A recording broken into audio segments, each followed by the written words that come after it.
We have an update in the story of the tragic death of Brianna Marie Grier, who you can see in this photo. How she actually died, well, we're gonna get to it.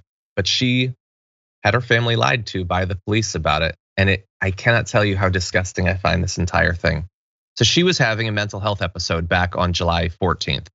Her father apparently told that to the TV station. So her mother called authorities for help.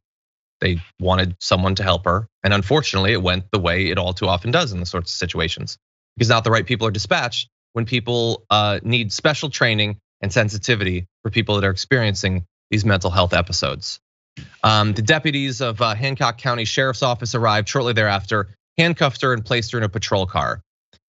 While en route, she fell out of the moving vehicle and sustained severe injuries. She was in a coma for several days and eventually passed away at Grady Memorial Hospital in Atlanta last week. Okay, her father said that they were told initially that she kicked the door open and jumped out of the vehicle. Mother was skeptical of that.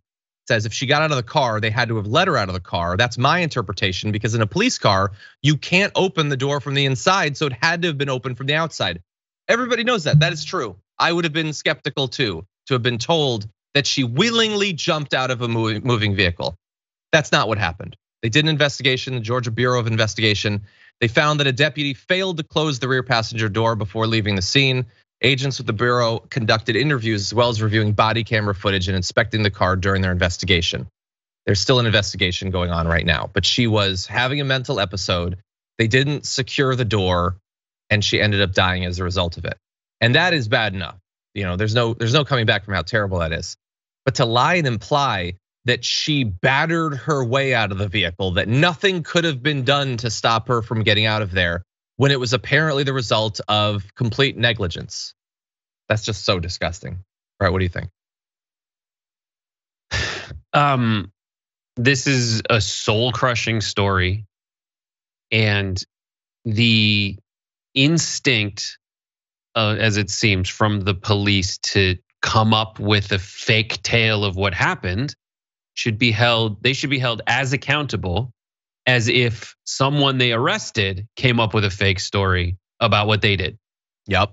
It only makes sense. And actually, for the sake of the police department, this instinct to cover things up because you have power and you, by virtue of your uniform and your badge and the way that police have been messaged toward us since time immemorial, you have a responsibility to do that. Yeah. But when you continue to do the opposite of that, and you don't have to tell me, I don't think that all cops are bastards. I know plenty of people in law enforcement who do it for the right reasons. But to those people who do it for the right reasons, you need to be on our side in this. You need to call them out with the same intensity, with the same honor and the same integrity that they lack. And in doing so, they not only lack that integrity, they call yours into question. And you're complicit in that. And people who question you have more motivation, more just motivation to do so because of your silence. Yeah. It would, I mean, like if they had immediately owned up to it, it would have been terrible. It would have been so terrible that happened. And there would have been so much about that we could draw from that about how this whole system and their training needs to end. Just the fact that they were the people that came for it. That's not who's needed, but that's the system. And that with the defund the police movement, they want to stop this outcome from happening. They want people with the appropriate training to go there because they know that it is a life and death thing. But to cover it up and in such an obviously false way.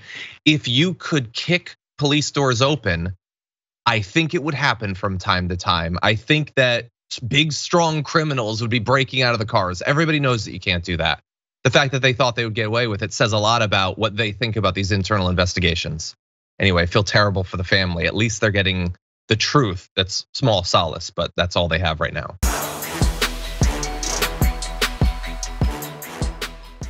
Check out the Damage Report podcast each day, wherever you get your podcasts, whether Pocket Casts or Stitcher or iTunes. You can join me as I give you the news and stories you want, with a range of co-hosts and interview guests jumping in on the fun each day. Again, that's the Damage Report, wherever you get your podcasts. And if you get them at iTunes, don't forget to rate and review. Sometimes I'll read them live on the show.